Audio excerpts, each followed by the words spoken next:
ನಮಸ್ಕಾರ ಎಲ್ಲರಿಗೂ. ಈ 10 ರೂಪಾಯಿ ಸ್ಯಾನಿಟರಿ ಪ್ಯಾಡಿಂದ ಇಷ್ಟೊಂದೆಲ್ಲ ಉಪಯೋಗ ಇದೆ ಅಂತ ಗೊತ್ತಿರಲೇ ಇಲ್ಲ. ಸೊ ನಿಜವಾಗ್ಲೂ ನೋಡಿದ್ರೆ ಶಾಕ್ ಆಗ್ತೀರಾ. ವಿಡಿಯೋನ ಸ್ಕಿಪ್ ಮಾಡದೆ ಕೊನೆ ಎಂಡರ್ಗೂ ನೋಡಿ.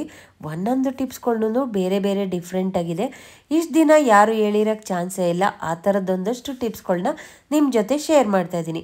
ಅದರಲ್ಲೂ ಟೈಮ್ ಇಲ್ಲ, ಬ್ಯುಸಿ ಇರ್ತೀವಿ ಅನ್ನೋರಿಗೆ ಇದಂತೂ ಈಸಿ ಮೆಥಡು.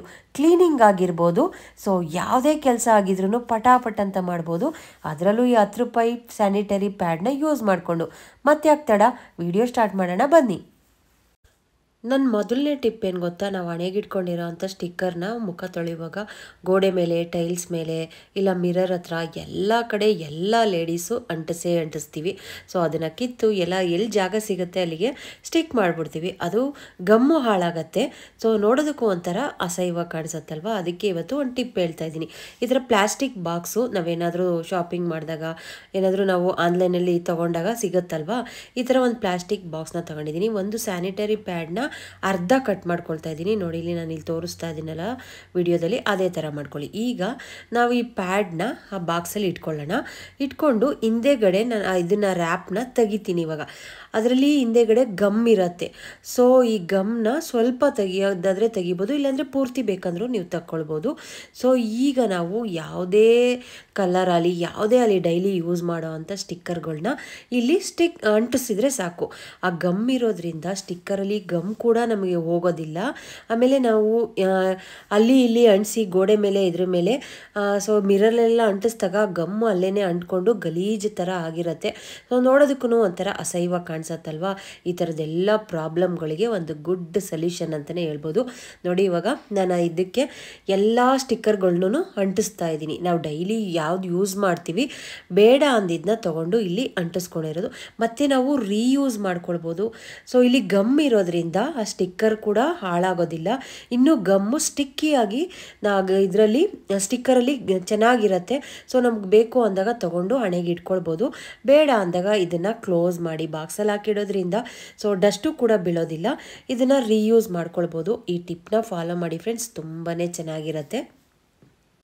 ನಾವು ಶೂಸು, ಚಪ್ಪಲೀಸ್ ಎಲ್ಲ ಹೊಸದಾಗಿ ತೊಗೊಂಡಾಗ ಚಪ್ಪಲಿ ಆದರೆ ಮುಂದೆ ಬೆರಳ ಹತ್ರ ಗಾಯ ಆಗುತ್ತೆ. ಶೂಸ್ ಆದರೆ ಹಿಂದೆಗೆ ನಮಗೆ ಇದ್ರ ಹತ್ರ ನೋಡಿ ಇಂಡಿ ಹತ್ರ ಗಾಯ ಆಗುತ್ತೆ. ನನ್ನ ಮಗನಿಗೂ ಅದೇ ಸ್ವಲ್ಪ ಹಿಂದೆ ಮುಂದೆ ಹಾಕ್ಕೊಂಡು ಈ ಥರ ಗಾಯ ಆಗಿ ಅವನಿಗೆ ಬ್ಲಡ್ ಬರ್ತಾಯಿತ್ತು. ನಾನು ಅದಕ್ಕೆ ಒಂದು ಸ್ಯಾನಿಟರಿ ಪ್ಯಾಡ್ನ ತೊಗೊಂಡಿದ್ದೀನಿ. ಸ್ವಲ್ಪ ನಮ್ಗೆ ಎಷ್ಟು ಬೇಕೋ ಅಷ್ಟಕ್ಕೆ ಕಟ್ ಮಾಡ್ಕೊಳ್ತಾ ಇದ್ದೀನಿ. ಸೊ ಈ ಥರ ಕಟ್ ಮಾಡಿ ಬೇಕಂದರೆ ನೀವು ಶೂಸಿಗೆ ಅಂಟಿಸ್ಕೊಂಡ್ಬಿಟ್ಬಿಡ್ಬೋದು. ಇಲ್ಲ ಅಂದರೆ ಸೊ ಬೇಡ, ಶೂಸಿಗೆ ಹಾಕ್ಕೊಳ್ಳೋಕೆ ಇಷ್ಟ ಇಲ್ಲ ಅಂದರು ನಮ್ಮ ಇಂಡಿಗೆ ಈ ಥರ ಗಮ್ ಇರುತ್ತಲ್ವ, ಅದನ್ನು ತೆಗೆದು ಅಂಟಿಸ್ಕೊಳ್ಬೋದು. ತುಂಬಾ ಚೆನ್ನಾಗಿ ವರ್ಕ್ ಆಗುತ್ತೆ. ಯಾವುದೇ ರೀತಿಯ ಗಾಯ, ಇಚ್ಚಿಂಗು, ಇರಿಟೇಷನು ಯಾವುದೂ ಆಗೋದಿಲ್ಲ. ಹೊಸ ಶೂಸ್ ತಗೊಂಡಾಗ ಯೂಶಲಿ ಅದು ಕಚ್ಚಿ ಗಾಯ ಆಗೇ ಆಗುತ್ತೆ. ಸೊ ಎಲ್ಲರಿಗೂ ಈ ಥರ ಟಿಪ್ನ ಯೂಸ್ ಮಾಡೋದ್ರಿಂದ ಯಾವುದೇ ರೀತಿಯ ನಮಗೆ ಬ್ಲಡ್ ಬರೋದು, ಇರಿಟೇಷನ್ ಆಗೋದು, ಉರಿ ಆಗೋದು ಯಾವುದೂ ಆಗೋದಿಲ್ಲ. ತುಂಬಾ ಚೆನ್ನಾಗಿರುತ್ತೆ. ಸೊ ಇಂಥದ್ದೇ ಒಂದಷ್ಟು ಟಿಪ್ಸ್ಗಳು ನನ್ನ ಚಾನಲಲ್ಲಿ ಬರ್ತಾ ಇರುತ್ತೆ. ಸೊ ಹಾಗಾಗಿ ಯಾರೆಲ್ಲ ವಿಡಿಯೋ ನೋಡ್ತಾ ಇದ್ದೀರಾ ಹಾಗೆಯೇ ಲೈಕ್ ಮಾಡೋದನ್ನ ಮಾತ್ರ ಮರಿಬೇಡಿ ಫ್ರೆಂಡ್ಸ್. ಇದು ಬಂದು ಬ್ಲೌಸ್ ಪ್ಯಾಡು. ಯೂಶಲಿ ಎಲ್ಲರಿಗೂ ಗೊತ್ತಿರುತ್ತೆ, ಗೊತ್ತಿಲ್ಲ ಅಂದವ್ರಿಗೆ ಯೂಸ್ ಆಗಲಿ ಅಂತ ತೋರಿಸ್ತಾ ಇದ್ದೀನಿ. ಎಲ್ಲ ಫ್ಯಾನ್ಸಿ ಸ್ಟೋರ್ಗಳಲ್ಲೂ ಸಿಗುತ್ತೆ. ಇದು ಒಂದು ಸೈಡು ಮುಂದೆ ದೊಡ್ಡದಾಗಿರುತ್ತೆ, ಸ್ವಲ್ಪ ಕಟ್ ಆಫ್ ಥರ ಹಿಂದೆ ಸ್ವಲ್ಪ ಚಿಕ್ಕದಾಗಿರುತ್ತೆ. ನಾವು ಈ ಸಿಲ್ಕ್ ಸ್ಯಾರಿ ಬ್ಲೌಸು, ವರ್ಕ್ ಬ್ಲೌಸ್ಗಳನ್ನೆಲ್ಲ ನಾವು ಅವಾಗವಾಗ ವಾಶ್ ಮಾಡೋಕ್ಕಾಗೋದಿಲ್ಲ. ನಾವು ಸೆಕೆನಲ್ಲಿ ಸ್ವೆಟ್ ಆದಾಗ ಈ ಥರ ಬ್ಲೌಸ್ ಪ್ಯಾಡ್ಗಳನ್ನ ಯೂಸ್ ಮಾಡಬೇಕಾಗತ್ತೆ. ನಾನಿಲ್ಲಿ ಜಸ್ಟ್ ತೋರಿಸ್ತಾ ಇದ್ದೀನಿ, ನಿಮಗೆ ನೋಡ್ಬೋದು. ನಮ್ಮ ಅಂಡರ್ ಆರ್ಮ್ಸ್ ಕೆಳಗಡೆ ಇಲ್ಲಿ ಸ್ಟಿಚ್ ಹಾಕಿರ್ತಾರಲ್ವ, ಅಲ್ಲಿ ಚಿಕ್ಕದು ನಮ್ಮ ಹಿಂದೆ ಸೈಡಿಗೆ ಹೋಗಬೇಕು. ಆ ಬಿಗ್ ಸೈಜ್ ಮುಂದೆ ಇದೆಯಲ್ವ, ಅದು ಕರೆಕ್ಟಾಗಿ ಕಟ್ ಆಫ್ ಥರ ಇದೆ ನೋಡಿ, ಅದನ್ನು ನೋಡಿಕೊಂಡು ಸೆಟ್ ಮಾಡ್ಕೊಳ್ಬೇಕು.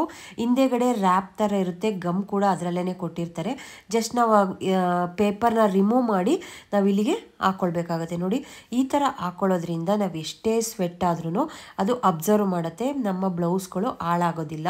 ಅಕಸ್ಮಾತ್ ನಿಮ್ಮ ಹತ್ರ ಏನಾದರೂ ಬ್ಲೌಸ್ ಪ್ಯಾಡ್ ಇಲ್ಲ ಅಂದರೆ ಆವಾಗ ನಾವೇನು ಮಾಡಬೇಕು ಅಂದರೆ ಈ ಥರ ಸ್ಯಾನಿಟರಿ ಪ್ಯಾಡ್ ಎಲ್ಲರ ಹತ್ರನೂ ಇದ್ದೇ ಇರುತ್ತಲ್ವ, ಇದನ್ನು ಕಟ್ ಮಾಡಿ ಬೇಕಂದ್ರೂ ನೀವು ಅರ್ಧ ಭಾಗದಷ್ಟು ಹಾಕ್ಕೊಳ್ಬೋದು. ಕಟ್ ಮಾಡೋಕ್ಕೆ ಇಷ್ಟ ಇಲ್ಲ ಅಂದವರು ನೋಡಿ ಈ ಥರ ಆ ಮುಂದೆಗಡೆ ಪೇಪರ್ ಅಂಟಿಸಿರ್ತಾರಲ್ವ ಅದನ್ನು ತೆಗೆದು ನಾನಿಲ್ಲಿ ತೋರಿಸ್ತಾ ಇದ್ದೀನಿ. ಸೊ ಇದನ್ನು ಫುಲ್ಲು ಉದ್ದಕ್ಕೂ ಹಾಕ್ಕೊಳ್ಬೋದು. ಈ ಥರ ಹಾಕ್ಕೊಳ್ಳೋದ್ರಿಂದ ತುಂಬ ಜಾಸ್ತಿ ಸ್ವೆಟ್ ಆಗ್ತಾಯಿದ್ರೆ ಅದು ಅಬ್ಸರ್ವ್ ಮಾಡುತ್ತೆ, ನೀರನ್ನ ಒಂಚೂರು ಬ್ಲೌಸಿಗೆಲ್ಲ ಆಗೋದಕ್ಕೆ ಬಿಡಲ್ಲ. ಸೊ ನಿಮ್ಮ ಹತ್ರ ಏನಾದ್ರು ಬ್ಲೌಸ್ ಪ್ಯಾಡ್ ಇಲ್ಲ ಅಂದವರು ಈ ಸ್ಯಾನಿಟರಿ ಪ್ಯಾಡ್ನ ಯೂಸ್ ಮಾಡ್ಕೊಳ್ಬೋದು. ಇದು ಅಷ್ಟೇ ತುಂಬ ಚೆನ್ನಾಗಿರುತ್ತೆ. ನಮ್ಮ ಸಿಲ್ಕ್ ಸ್ಯಾರಿ ಬ್ಲೌಸು, ವರ್ಕ್ ಬ್ಲೌಸ್ಗಳನ್ನೆಲ್ಲ ಪ್ರೊಟೆಕ್ಟ್ ಮಾಡುತ್ತೆ. ಒಂದು ಸತಿ ಗಲೀಜಾಗಿ ಬ್ಲ್ಯಾಕ್ ಆಗಿ ನಮ್ಮ ಅಂಡರ್ ಆರ್ಮ್ಸ್ ಹತ್ರ ಬ್ಲ್ಯಾಕ್ ಆದರೆ ಅದನ್ನು ವಾಶ್ ಮಾಡೋಕ್ಕೂ ಕಷ್ಟ, ಅದನ್ನು ರೀಯೂಸ್ ಮಾಡೋಕ್ಕೂ ಬೇಜಾರಾಗತ್ತಲ್ವ. ಸೊ ಈ ಥರ ಸ್ಯಾನಿಟರಿ ಪ್ಯಾಡ್ನ ಯೂಸ್ ಮಾಡ್ಕೊಳ್ಬೋದು ಬ್ಲೌಸಿಗೂ. ಈ ಟಿಪ್ಸ್ ಅಂತೂ ನೀವು ನೋಡಲೇಬೇಕು. ಎಲ್ಲರಿಗೂ, ಎಲ್ಲ ಲೇಡೀಸಿಗೂ ತುಂಬಾ ಯೂಸ್ಫುಲ್ ಆಗುವಂಥದ್ದು. ನಾವಿಲ್ಲಿ ತುಂಬ ಚಿಕ್ಕ ಜಾಗಗಳು ಕೆಳಗಡೆ ನಮ್ಮ ಕೈ ಹಾಕಿ ಒರೆಸ್ಕೊಳ್ಳೋಕ್ಕಾಗೋದಿಲ್ಲ, ಟೇಬಲ್ ಇರುತ್ತೆ, ಅಕಸ್ಮಾತ್ ಚೇರ್ ಕೆಳಗಡೆ ಅಂಥದ್ದು ಕಡೆ ಎಲ್ಲ ತುಂಬ ಚಿಕ್ಕ ಜಾಗ ಇರೋ ಕಡೆ ನಾನಿಲ್ಲಿ ಒಂದು ಸ್ಟೀಲ್ ರಾಡ್ನ ತೊಗೊಂಡಿದ್ದೀನಿ. ನಿಮ್ಮ ಹತ್ರ ಪ್ಲಾಸ್ಟಿಕ್ ಪೈಪು ಇಲ್ಲಾಂದರೆ ಮರದ್ದು ಯಾವುದಿದ್ರೂ ತೊಗೊಳ್ಳಿ.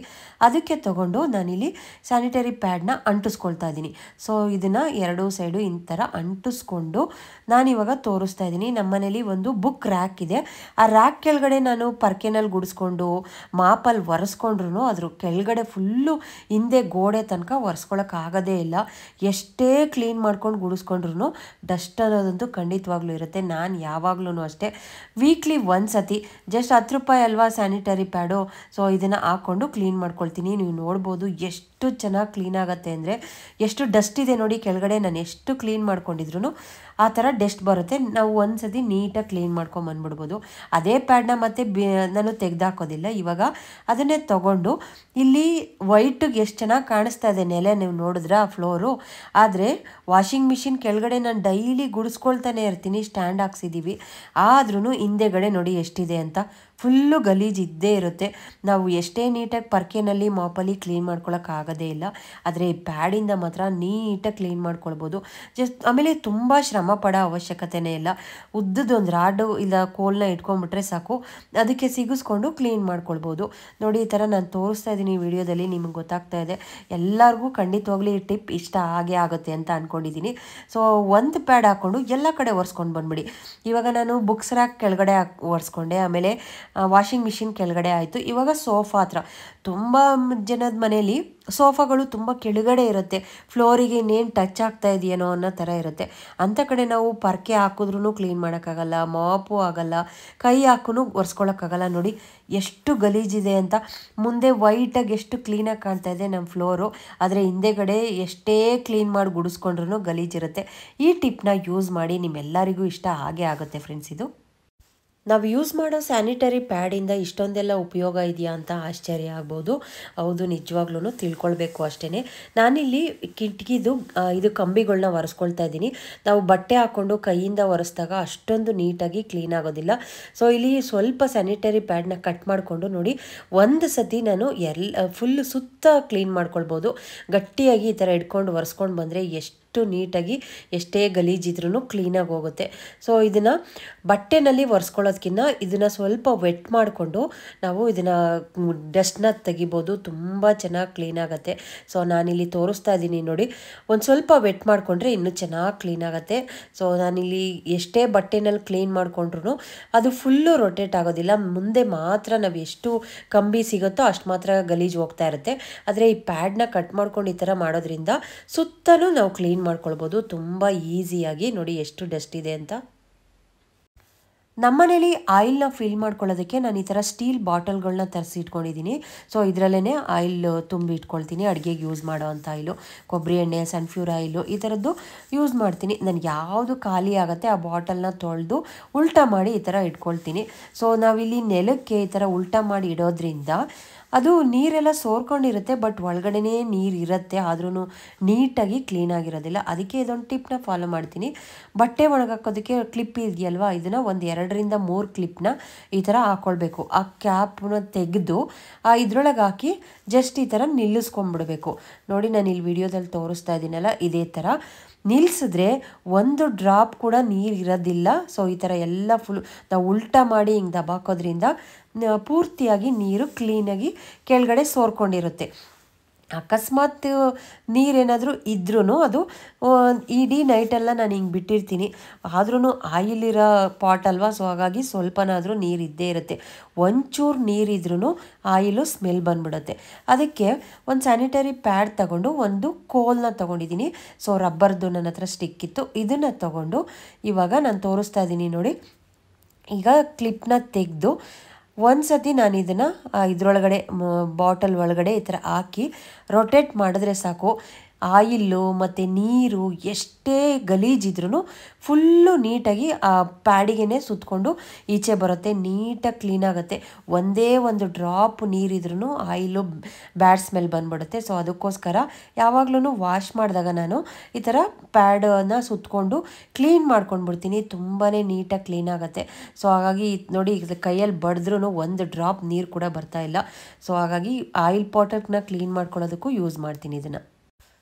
ನಮ್ಮನೆ ಚಿಮಣಿದು ಇದನ್ನು ಬಿಚ್ಕೊಂಡಿದ್ದೀನಿ. ಸೊ ನೋಡ್ಬೋದು ಇಲ್ಲಿ ಫುಲ್ಲು ನಾವು ಒಗ್ಗರಣೆ ಎಲ್ಲ ಹಾಕ್ತೀವಲ್ವ, ಆಯಿಲು ಅಂಟಂಟು ಜಿಡ್ಜಿಡ್ ಥರ ಎಲ್ಲ ಆಗಿದೆ. ಸೊ ಇದನ್ನು ಕ್ಲೀನ್ ಮಾಡ್ಕೊಳ್ಳೋದು ತುಂಬಾ ಈಸಿ. ಕೈಯಲ್ಲಿ ಕ್ಲೀನ್ ಮಾಡೋಕ್ಕಾಗಲ್ಲ, ಯಾಕೆಂದರೆ ಅದು ಸ್ಟೀಲ್ ಆಗಿರೋದ್ರಿಂದ ತುಂಬ ಶಾರ್ಪ್ ಇರುತ್ತೆ, ಅಲ್ಲಿ ಕೈ ಕುಯ್ಕೊಳ್ಳೋ ಚಾನ್ಸಸ್ ಇರುತ್ತೆ. ಅದಕ್ಕೆ ನಾನು ಈ ಸ್ಯಾನಿಟರಿ ಪ್ಯಾಡ್ನ ಈ ಥರ ಹಾಕಿ, ಈ ಚಪಾತಿ ಎತ್ತೋ ಅಲ್ಲೇ ಇರುತ್ತಲ್ವ, ಅದನ್ನು ಒಂದು ಸತಿ ಆ ಓಲ್ ಒಳಗಡೆಯಿಂದ ತುರುಗಿಸಿ ಆ ಕಡೆ ಈ ಕಡೆ ಹಿಂಗೆ ತಿರುಗಿಸಿದ್ರೆ ಸಾಕು, ತುಂಬ ನೀಟಾಗಿ ಕ್ಲೀನ್ ಆಗುತ್ತೆ.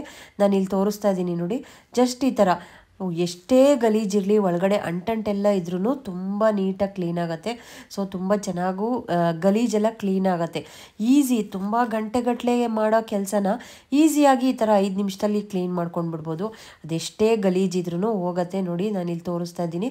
ಒಂದು ಸತಿ ಆ ಕಡೆಯಿಂದ ಈ ಕಡೆಗೆ ಇದಕ್ಕೆ ಸಿಕ್ಸಿದ್ರೆ ಅದ್ರ ಜೊತೆನೇ ಗಲೀಜೆಲ್ಲ ಅಂಟ್ಕೊಂಡು ಬರ್ತಾ ಇದೆ. ತುಂಬ ನೀಟಾಗಿ ಕ್ಲೀನ್ ಆಗುತ್ತೆ. ಚಿಮಿಣಿ ಪಾಟ್ಸ್ ಎಲ್ಲದನ್ನು ನಾವು ಬಿಚ್ಕೊಂಡು ಈ ಥರ ಕ್ಲೀನ್ ಮಾಡ್ಕೊಳ್ಬೋದು ಇದರಲ್ಲಿ.